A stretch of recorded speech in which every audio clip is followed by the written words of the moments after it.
Hi there! Welcome to your weekly werewolf report, and this the year of the werewolf. Hi! It's been a while, hasn't it? I didn't mean for the break to last that long, but I am a one-woman show, and I've got a hell of a to-do list right now. But that's a good problem to have, especially as a creative. It's a very good problem to have.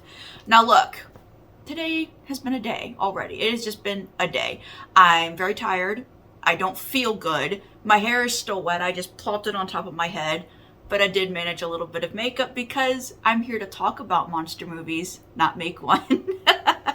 So there are things to talk about this week. I found good things, very good things, and I'm very happy about it. I'm mostly happy that I'm done with the Howling trilogy. We know for sure now. I'm glad I did it, but I'm glad it's over. So we're coming back into a series that I've already started. The first of this series was The Beast of Brenton Woods. This is book 2, and it's called like the White Wolf series. Book 2 is called Rise by Jackson R. Thomas, and I liked this book. It's a horny book, like my goodness. And some of the things in it are a little, as a 40-year-old woman, I'm going to side-eye some of these situations. They're a little in the realm of male fantasy, but we'll let it slide because the monster stuff was great. This book is about surrender. And when we're talking about werewolves, I've noticed a lot that we're either talking about werewolves, surrendering werewolves in this sense, werewolves surrendering to the monster, or werewolves surrendering to the beast in a more natural sense, like a return to nature. Not so much monster, not so much ragey, kind of berserker animal thing, and more just a return to nature.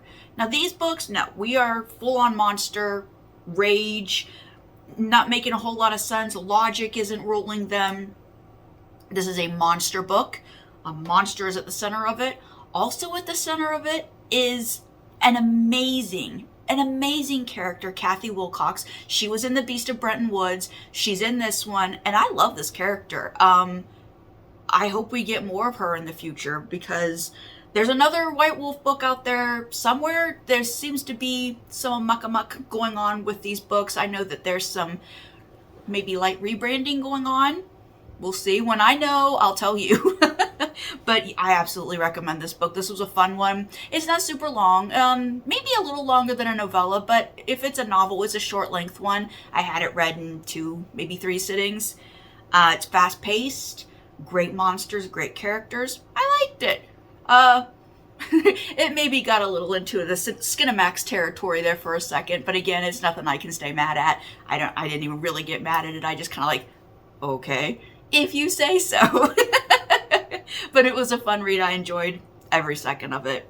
Now let's talk about movies. We are going to be short today. I need to go lay down.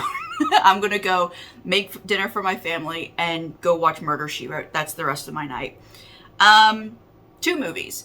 Now, I found these movies because I didn't want to play Russian roulette on Tubi. These movies were on Tubi, still free, but I didn't want to go rolling through the same old. I wanted to try something that was maybe a little highbrow, maybe a little more artsy indie, because I love those movies, I have to tell you. So I found a list of werewolf movies, and the first of those movies, I'm not going to put it in the description down below because it wasn't actually a werewolf movie. It's called Valley of Shadows. It's from 2017. It's a Norwegian movie, and it's a good movie. It's a beautiful movie. It's visually so gorgeous. They got the most beautiful nature settings, shots from the forest, even shots of the moon. And this is one of those movies, the monster is a metaphor. So if you're looking for a monster movie, you're not going to get one. The main character of this movie is a young child, and I mean young, 8 years old tops. And I know some people have a sincere aversion to watching child-led movies because here in the States, because we do everything bigger, we also do emoting bigger, and our child actors tend to make that even bigger. That's not the case with this movie. This child doesn't speak a lot, doesn't have a lot of lines. It's a lot of just kind of looking wild-eyed and lost. It's a beautiful movie, not a werewolf movie. It's a fairy tale movie, if you want to give it that, where there is a monster. But again, the monster's a metaphor. So give it a try if you want. I thought it was a beautiful movie, but it doesn't belong here. It's not a werewolf movie. The second movie was a werewolf movie. The second movie is Wildling, a 2018 movie. It stars Liv Tyler and Brad Dourif. So we've got some good pedigree going on there. Has anyone ever... Now, I've been watching Liv Tyler in movies. I think the first movie I actually saw her in was That Thing You Do. Has anybody ever mused over how strange it is that Liv Tyler is the daughter of rock and roll's one, like, screechiest, loudest frontman, Steven Tyler, and she turned out to be this soft-spoken angel. Like, she never raises her voice. She has this very smooth, soft, comforting voice. Like, oh my God. If Liv Tyler doesn't do audiobooks, she freaking needs to. She's got a fabulous voice, and she's a great character in this movie. This movie, Wildling, is return to nature. Surrendering to nature, not so much monster. Young girl kept captive until she's 16, I think. And there's a big secret that becomes more and more apparent to her as time goes on. It's the whole thing of flushing into womanhood. With womanhood comes other things. It was an entertaining movie, great pacing, great acting, and we don't get too terribly monstery in this, but we do get creaturey?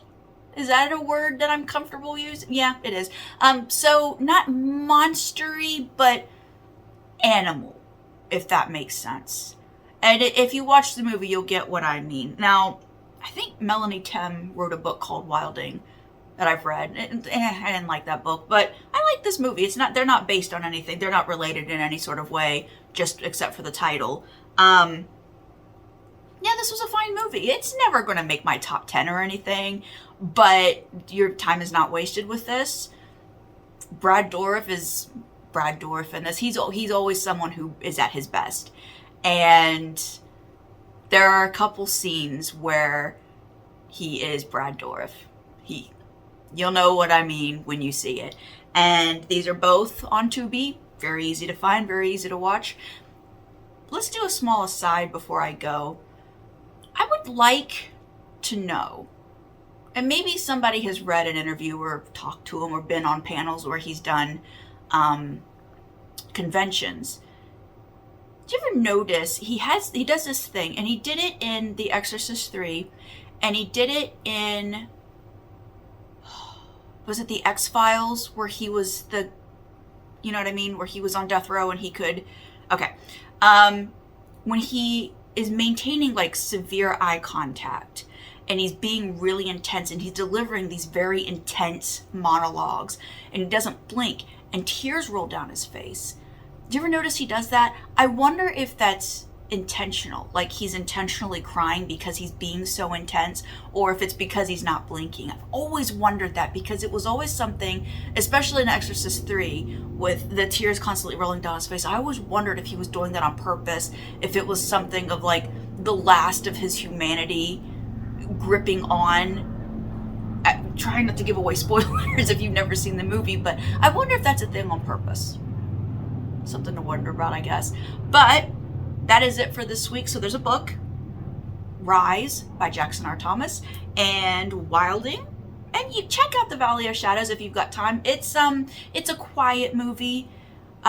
Those Scandinavian movies, this one's Norwegian, they all tend to be a little more stoic than what we may be used to as Americans, where everything's loud, everything's big, faces are always super emotive.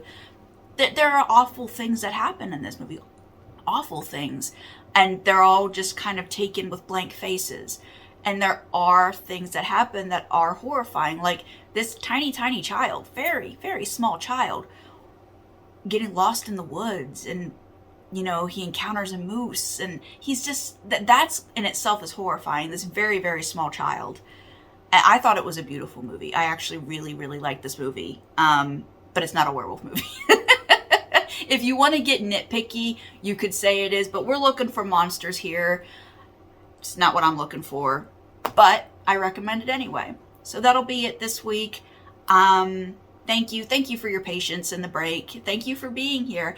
And if you've seen these movies, or if you've read the book, let's talk about it. What'd you think? I will be back with more next week. There will be a break after that because I've got some stuff coming up. I will be going to a Comic-Con in a few weeks. Won't be able to record, but things will slow down after that. I think I didn't have too many appearances scheduled this year. This is one of the few that I'm actually doing.